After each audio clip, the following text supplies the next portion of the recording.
বাংলাদেশের তথ্যমন্ত্রী, নতুন তথ্য বাবা নাহিদ ইসলাম অনেক কথা বলছেন নিজের দোষ কাটানোর জন্য। আসলে মূলত যেহেতু সে এখন সরকারে, তাকে তো গ্রিলিং করার অধিকার আমাদের আছে, তাই না? চলুন কিছু প্রশ্ন তথ্য বাবাকে জিজ্ঞাসা করি। তো নাহিদ তথ্য বাবা, আমি কিছু প্রশ্ন করি তোমাকে। যখন বাংলাদেশে এই বন্যা পরিস্থিতি হলো, তার আগে তুমি কোনো তথ্য পেয়েছিলে কি? ভারত থেকে কনফার্ম করা হয়েছে যে ভারত থেকে ২১শে অগাস্ট, কারণ তুমি ২২শে অগাস্টে কথা বলা শুরু করেছো বিকালে, কিন্তু ২১শে অগাস্টে বিকেল ৩টার সময় ভারত থেকে মেসেজ এসেছিল যে ভারতে ভয়ঙ্করভাবে পানি বেড়ে যাচ্ছে ভারতের সাইডে। সে মেসেজটা এসেছিল কোত্থেকে তুমি কি জানো তথ্য বাবা?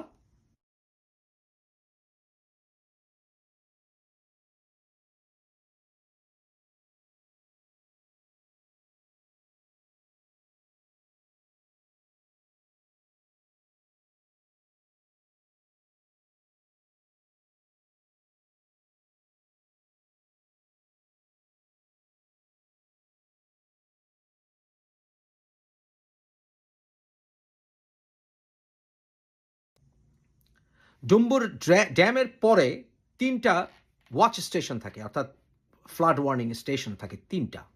হুম, আমারপুর, সোনামুড়ি এবং সোনামুড়ি 1, সোনামুড়ি 2, মানে ৩টা। এর ভিতরে একটা, অর্থাৎ আমারপুরের সাথে বাংলাদেশের সাথে বায়োলেটারাল চুক্তি আছে। বায়োলেটারাল চুক্তি বোঝো তুমি? সে বায়োলেটারাল চুক্তি অনুসারে আমাদেরকে ভারত জানাবে যে বন্যা পরিস্থিতি বা যদি দুর্ঘটনা কোনো হতে পারে, যে আমাদের বাংলাদেশে জলোচ্ছ্বাস হতে পারে, বন্যা হতে পারে ইত্যাদি, সেখান থেকে তাদের পক্ষ থেকে আমরা রিয়েল টাইম ডাটা সংগ্রহ করি। বিকেল ৩টা ২১শে অগাস্ট আমাদের কাছে ওয়ার্নিং এসেছিল। জাতিকে সেটা বলনি কেন বাবা? তথ্য বাবা, সেটা বলনি কেন? ৬ ঘটিকায় ওদের পাওয়ার আউটেজ হয়, মানে ইলেকট্রিক ফেইলার হয়। সেই ইলেকট্রিক ফেইলারের কারণে তারা আর আমাদেরকে জানাতে পারছিল না, কিন্তু তারা অল্টারনেটিভ একটি কাজ করেছিল। তাদের যে পাওয়ার মিনিস্টার, সে জানিয়েছিল তার ফেসবুকে, অফিসিয়াল তার যে ফেসবুক আছে, ভেরিফাইড ফেসবুক, সেখানে জানিয়েছিল যে কোনো প্রকার ফ্লাড গেট টেট খোলা হয়নি, কোনো রকম স্লুইস গেট খোলা হয়নি। সেখানে তাদের একটা সিস্টেম আছে, সেই সিস্টেম হচ্ছে 94 মিটারের উপরে পানি উঠে গেলে অটোমেটিক তাদের গেট খুলে যাবে এবং 94 মিটারে কমে আসলে অটোমেটিক বন্ধ হয়ে যাবে। সেখানে কোনো ম্যানুয়ালের কারবার ছিল না, এবং সেই পানি 94 মিটারের উপরে উঠেছিল। উঠে নাই কি? তুমি কি খবর নিয়েছো যে উঠেছিল কিনা? খবরটি নিয়েছো তথ্য বাবা? নেওনি। তো 94 মিটারের উপরে পানি উঠলে অটোমেটিক খুলে যাবে এবং 94 মিটার কমে আসলে অটোমেটিক বন্ধ হয়ে যাবে। এবং তাদের ওই গোমতী ডিস্ট্রিক্টের যে ডিসি, সে তার ভেরিফাইড পেজে 6:30টার সময় জানালেন যে সেই ডম্বুর গেটের ফ্লাড, যে বাঁধ, তার ভেতরে একটি গেট পুরোটা খুলে গেছে এবং আরেকটি 50% খুলেছে।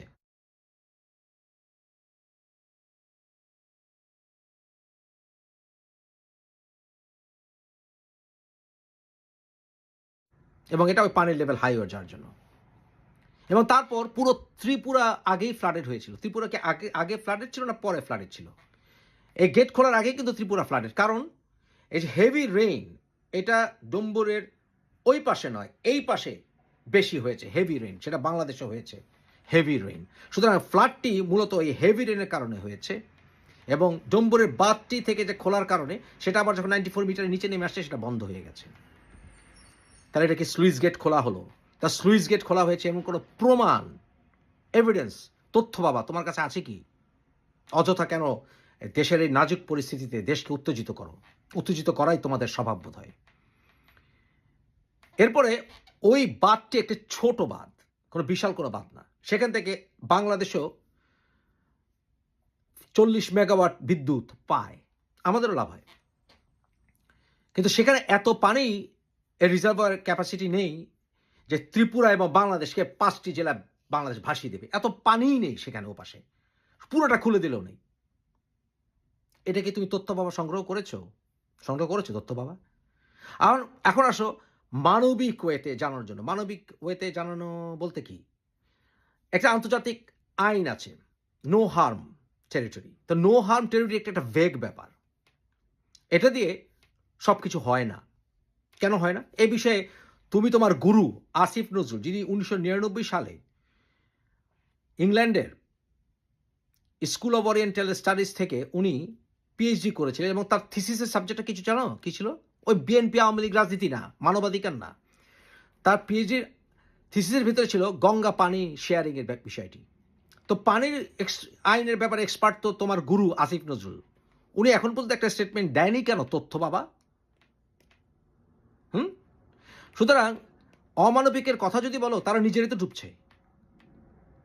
এটা উত্তর কি তথ্য বাবা? হ্যাঁ, ও তাহলে 21শে অগাস্টের 3টার সময় তুমি যে জানতে, সেটা তুমি জাতিকে জানানোর প্রয়োজন বোধ করনি, বা তোমার মন্ত্রণালয় সেটা ফেল করেছে, সেটাও তোমার দোষ, সেটা দায়ভারও তোমার।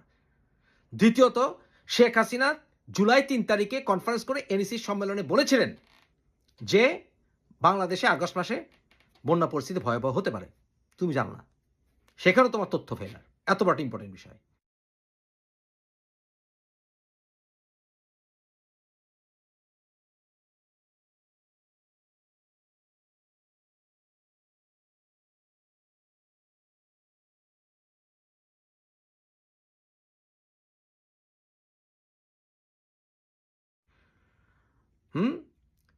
তারপরে এত বন্যার পানি ভারতে যে ভাসছে, ভারত সেটা ওই ড্যামের উল্টা পাশে, কারণ ওই বাঁধটি বাংলাদেশ থেকে 120 কিলোমিটার দূরে। তো সেখান থেকে ওই পাশে এত বৃষ্টি হয়নি, এবং ওটা এত ক্যাপাসিটিও নেই পুরো বাংলাদেশকে ভাসিয়ে দেবে, ত্রিপুরাকে ভাসিয়ে দেবে। তাহলে তুমি 21শে অগাস্টে থেকে 3টা থেকে শুরু করে তুমি 22শে অগাস্ট সকাল পর্যন্ত জাতিকে কিছুই জানানো নেই তথ্য বাবা। তুমি জানার চেষ্টাও করনি।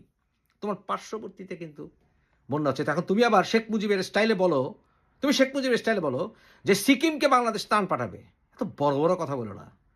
যে দেশে প্রায় ব্যাংক্রাফ্ট অবস্থায় আছে, কি করবে? ভারতের সঙ্গে যুদ্ধে যাবে? হ্যাঁ, গাজওয়াতুল হিন্দ করবে?